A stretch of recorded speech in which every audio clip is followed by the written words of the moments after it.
ato ang pagkamakabayan. Oy, asa naman tong ato ang natun-an gikan sa tong mga bayani nga nakibisog ka pamilya, no, nga nakipaglaban sa mga dayuhan para magkaroon ng independence ang ating bansa. Nawala na gyud, no?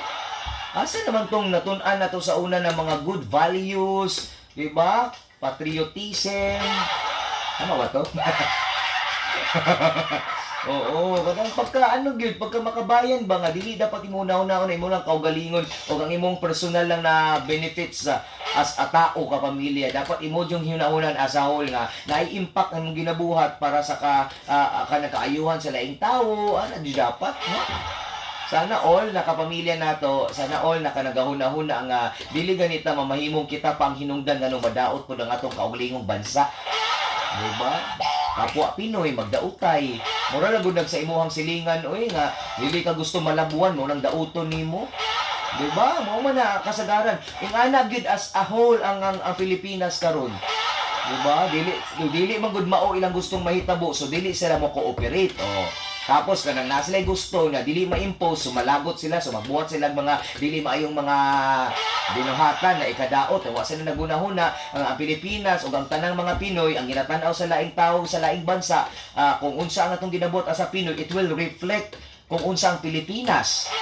Diba na? Kung nabasa dito ang ulaw kayo siya kapamilya ba no na ma-comment sa laing nasod no na kanang ana gani ang mga issues nga kita ra gyud nang kita mismo ang mga nag-unay diri. Bakit ganon? Na mga nga namura po sa reality sa kinabuhi nato kung asa ta nagtrabaho, kung asa ta nag-eskwela, di gyud mawala no kapamilya nga dinili ika-proud sa laing tao ang nabuhat nga achievement sa laing tao, no? Nga kapwa ra mo tata dapat himuon na nato inspirasyon, himuon na to siya dako kayo motivation ba nga mas maningkamot pud ta kay napo sila nabuhat nga napo sila na-achieve na kanang kailangan dapat i-appreciate nato kay syempre gibuhat nila lang best. Nganong lisod kay dawaton quiz nga kung naay nakabuhat og kanang maayo ato ano ang hilawong pababa. Oh, di ba? Mo na nga dili mawala sa kanang Filipino traits gud ko is kanang crab mentality. Instead na pauswag na di na nung mauswag kay nagabira pababa. Di ba? Ginabira pababa ang nagauswag. So walay mo uswag kay manablaman. What if kapamilya, ang una-una nato, ang kanang always look at the brighter side ba, no? Naamo gyud problema, naamo gyud mga mistakes, naamo gyud mga failure, na mga projects na mga nasimplang. Di ba ta perfect? Uy, ug isa pa kapamilya kung naamay problema sa gobyerno, dili nato imuunog pangkalahatan na kanang gobyerno na lang permiti ang nagkamali. Kita nga tao, kita nga naminaw karon, kita nga Pinoy. Naa ba kay nabuhat para sa ato ang inang inang bansa, na ba kay nabuhat para mabag-o pod ang atong palibot bisan dira lang sa tong barangay? Na ba kay nabuhat dira sa imong isig kaingon nga makaingon ka sa imong kaugalingon nga maayo kang tawo?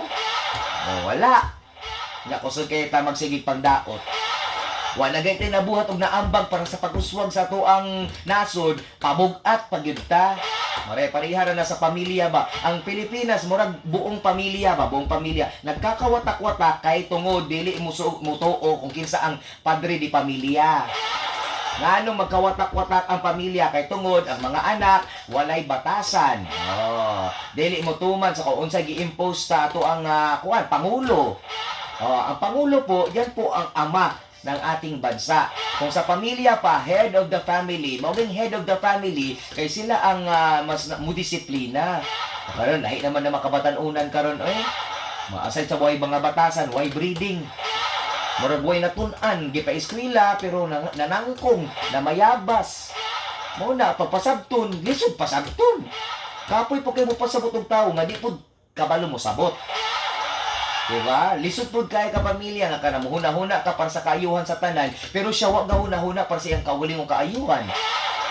Diba? Unya ako magkabikos-bikos na, magka-problema na, madaot-daot ng kinabuhi, dito pa mangayog pa sa ilo. Dito pa mo mangayo og kanang sorry kung nabuhat na ang dili dapat buhaton. Magingana gyapon nahitabo sa Pilipinas. Nga atong paglili pamilya, gibuhat ang tanan, dili lang ikaw nga anak ang iyang gasikaso, giasikaso, daghan kay sa anak nga gisikaso, daghan kay sa mga ginaakuan nga disiplina. Pero unsaon man na pagsunod sa disiplina, kung ikaw mismo sa imong kaugalingon, di gani mo madisiplina imong kaugalingon. Kaya imong mentality, di ka gusto na malabuan ka, di ka gusto nga na imo labaw sa imo, di ka gusto na mo achieve ang laing tao kay ikaw wa kay na-achieve. Nablahay kay kang dako, diba? Kalimang ka anak kapamilya, no? Real talk lang. Ang Pilipinas, ang tanaw sa laing tao kapamilya, pag Pinoy ka, ang mo represent dahil na Pilipinas. O kung nagabuhat kang dili maayo sa imong kapwa-tao, nga kapwa Pinoy nimo, ginalamangan nimo, diba? Ginabuhatan nimo dili maayo. What do you expect sa masulti sa mga tao sa laing bansa sa atong bansa? Ay pare-pareho na sila tanan. O luway kay ng mga sibilyan nga mga buutan. Luway kay ng mga sibilyan nga naningkamot pud para muuswag ang kinabuhi. Oo, okay. Ang tanaw sa to asahol naman. Pilipino, laban sa Pilipino, mauna ka pamilya ang mga history nato no kay magbalik-balik ra gihapon. Kung sino nahitabo sa mga bayani nato sa una quiz, nato pod nagyapoy mga traidor. Diba? Mo time check sa tag pinalive ka pamilya no. Ang atong oras ay alas 11:38. Sa kinabuhi karon, sige lang og dugang. Dugang trabaho ni Mister. Dugang homework para ni Dudong. Idugang pagyud ang traffic. Ay, Ma, andam na ba akong Energen? maayo kay ang paborito namong Energen na ay